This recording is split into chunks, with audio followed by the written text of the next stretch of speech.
যুগের ফেরাউন মুজিবের ভাস্কর্য বানিয়ে দেশকে ইন্ডিয়া বানানোর পায়তারা করছিল,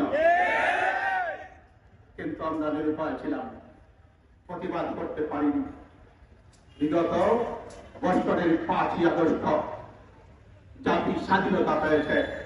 দেশের প্রত্যন্ত অঞ্চলে বিভিন্ন স্থানে তৌহিদি জনতা কর্মী মুজিবের মুরালগুলো ভাস্কর্যগুলো ভাঙিয়ে দিয়েছে, কিন্তু দুঃখজনক ফলে সত্য জেলা প্রশাসক সিলেট জেলা প্রশাসক কার্যালয়ের সামনে শেখ মুজিবের বিরাট আকারের একটি মুরাল ছিল। আমাদের কিছু সংখ্যক ভাইয়েরা চেষ্টা করেছেন, কিন্তু শক্ত থাকার কারণে তা সম্ভব হয় নাই। তারপর আমরা ব্যস্ত ছিলাম।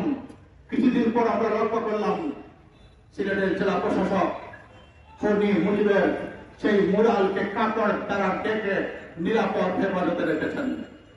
এজন্য আমরা তার সাথে সাক্ষাৎ করলাম, স্মারকলিপি দিলাম যে বন্যভূমি সিলেটে শাহজালালের ভূমিতে খনি মুজিবের ভাস্কর্য থাকবে, আর আমরা থাকবে, তা কখনো হতে পারে না। তিনি প্রতিশ্রুতি দিলেন কিছুদিনের মধ্যে তিনি তা ভেঙে দেবেন, কিন্তু মাসের পর মাস যায়। এই অবস্থা দেখে আজ থেকে 7 দিন পূর্বে আমাদের মাটি মানুষের নেতা জনাব আরিফুল হক চৌধুরী সাহেবের নির্দেশনায় তৌহিদি কাফেলার উদ্যোগে আমরা সিলেটের বিএনপি, ইসলামী আন্দোলন, বাংলাদেশ খেলাফত মজলিস সহ সকল রাজনৈতিক দলের নেতৃবৃন্দকে নিয়ে আমরা বসে আজকের কর্মসূচি দিয়েছিলাম যে জেলা প্রশাসকের হাতের দিকে আমরা তাকতে থাকবো না। আজ সময় এসেছে ইব্রাহিম আলাইহিস সালামের সুন্নত পালনের। আজ আমরা সেই কর্মসূচি দিলাম, আমরা আজ নিজ হাতে সেই মুরাল ভাঙব। কিন্তু আমরা আজ এসেছিলাম প্রিয় নবী সাল্লাল্লাহু আলাইহি ওয়াসাল্লাম যেভাবে হেরেম শরীফে থাকা 360টি মূর্তি যা আল হক ওয়া যাহাকাল বাতিল বলে ভেঙে দিয়েছিলেন, আমাদের জাতির পিতা ইব্রাহিম আলাইহিস সালাম যেভাবে মূর্তি ভেঙেছিলেন, আজ এসেছিলাম আমরা মূর্তি ভাঙার জন্য, সেই সুন্নত পালনের জন্য।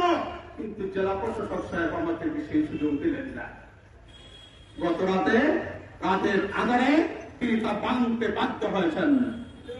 দীর্ঘদিন পরে হলো আমরা গত 1.5 দশক শেখ মুজিবের মরণ অথবা ভাস্কর্যকে সামনে রেখে বাংলাদেশের তৌহিদি ছাত্র জনতাকে গুলি করে হত্যা করতে দেখেছি। আমরা শেখ মুজিবের মরণকে সামনে রেখে বাংলাদেশকে তলাবিহীন যুদ্ধে পরিণত করতে দেখেছি।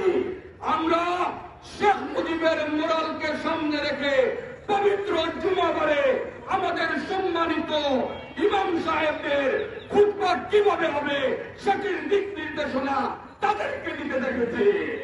সুতরাং যারা মসজিদকে আল্লাহ এবং আল্লাহর রসুলকে অপবিত্র করার চেষ্টা করেছে, গত 5ই আগস্ট পূর্ববর্তী সময়ে ছাত্র গণ অভ্যুত্থান, আলিম ওলামাদের অভ্যুত্থানের মাধ্যমে যে বাংলাদেশ আমরা পেয়েছি, সেখানে শেখ মুজিবের মোরাল থাকার কোন সুযোগ আর নাই।